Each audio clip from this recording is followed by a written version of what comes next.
হয়, নিশ্চিতভাৱে আপুনি উল্লেখ কৰাৰ ধৰণে নিৰ্বাচনৰ দিন চমু চাপি অহাৰ লগে লগে সৃজনগ্ৰাম বিধানসভা সমষ্টিত আকৰ্ষণীয় হৈ পৰিছে এই মুহূৰ্তত নিৰ্বাচনী প্ৰচাৰ কাৰ্য। বিশেষকৈ এটা কথা উল্লেখ কৰিব লাগিব, এইবাৰ সৃজনগ্ৰাম বিধানসভা সমষ্টিত দলীয়ৰ লগতে বিশেষকৈ নিৰ্দলীয়ভাৱে কেইবাগৰাকী প্ৰাৰ্থী অৱতীৰ্ণ হৈছে আৰু তাৰে ভিতৰত অন্যতম হ'ল আন্তঃৰাষ্ট্ৰীয় কোচ ৰাজবংশী সংস্থাৰ সভাপতি ভদ্ৰেশ্বৰ বৰ্মন। আৰু মোৰ সৈতে এই মুহূৰ্তত ভদ্ৰেশ্বৰ বৰ্মন আছে। পোনে পোনে মই জানিব বিচাৰিছোঁ, আপোনালোকে ইতিমধ্যে বজাৰে বজাৰে প্ৰচাৰ চলা দেখিবলৈ পাইছোঁ, কি ক'ব? আৰু বিশেষকৈ আপুনি আন্তঃৰাষ্ট্ৰীয় কোচ ৰাজবংশী সন্মিলন সংস্থাৰ সভাপতিও, কি ক'ব এই মুহূৰ্তত? কেনেকুৱা হ'ব নিৰ্বাচন? আচলতে মই নিৰ্বাচন খেলাৰ কাৰণে প্ৰস্তুত নাছিলোঁ, কিন্তু বৰ্তমান দেশ আৰু ৰাজ্যৰ পৰিস্থিতিৰ কাৰণে আজি মই নিৰ্বাচনত অৱতীৰ্ণ কৰিব লগা হ'ল। কাৰণ আমি স্বাভিমানী অসমীয়া, কিন্তু আজি এই স্বাভিমানী অসমীয়াক জাতিটো শেষ কৰি দিলে এজন ব্ৰাহ্মণে। আজি আপুনি আৰু মই হিন্দু আৰু মুছলমান হ'লোঁ, আমি অসমীয়া নহয়। গতিকে এই যে অসমীয়া সত্তাটো জীয়াই ৰাখিব লাগিলে আমাৰ দৰে মানুহ কিছু ৰাজনীতিত অহাৰ প্ৰয়োজন আছে। নহ'লেতো এটা সময়ত আমি নিজকে হিন্দু আৰু মুছলমান হিচাপে জীয়াই থাকিব লাগিব। গতিকে এই হিন্দু আৰু মুছলমান হিচাপে নহয়, আমি এজন স্বাভিমানী অসমীয়া হিচাপে জীয়াই থকাৰ কাৰণে আজি মই নিৰ্বাচনত অৱতীৰ্ণ হৈছোঁ। আৰু মই ভাবিছোঁ যে এইবাৰ সৃজনগ্ৰাম সমষ্টিৰ জনসাধাৰণে, বিশেষকৈ সংখ্যালঘু জনসাধাৰণ, নিৰ্বাচনৰ পিছত যিটো হিমন্ত বিশ্ব শৰ্মাই এটা হুমকি দিছে যে মই কামিহাৰ ভাঙি দিম, কিন্তু মই কৈছোঁ মই জাতিত ক্ষত্ৰিয়, শ্ৰীৰামচন্দ্ৰৰ বংশধৰ, কোনজন বামুণ আছে মই চাই ল'ম। তেওঁক মই ৱাৰ্ণিং দিছোঁ যে কোনজন বামুণ আছে মই তাক চাই ল'ম যে যিয়ে মুছলমানৰ কামিহাৰ ভাঙিব পাৰিব।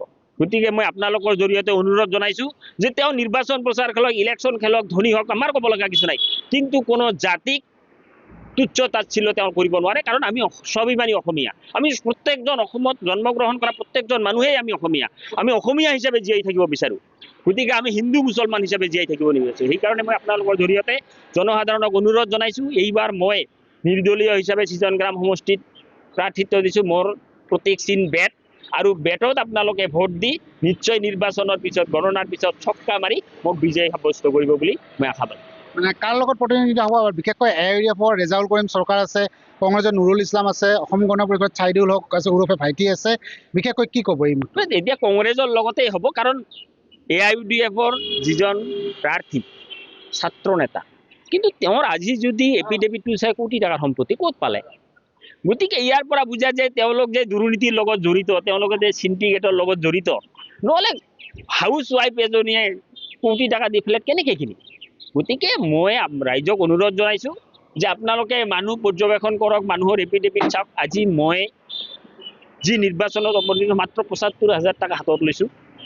ঘৰৰ সম্পত্তি মোৰ আছে, এইটো ঘৰৰ সম্পত্তি দেউতাই মোক নিদিবও পাৰে, কিন্তু মই ব্যক্তিগতভাৱে মানুহৰ লগত খুজি মাগি এতিয়া মই নিৰ্বাচনত অৱতীৰ্ণ হৈছোঁ। আৰু মই আশা কৰিম যে এইবাৰ সৃজনগ্ৰাম সমষ্টিৰ ৰাইজে বিশেষকৈ অসম আৰু অসমীয়াৰ স্বাৰ্থত মোক ভোট দিব।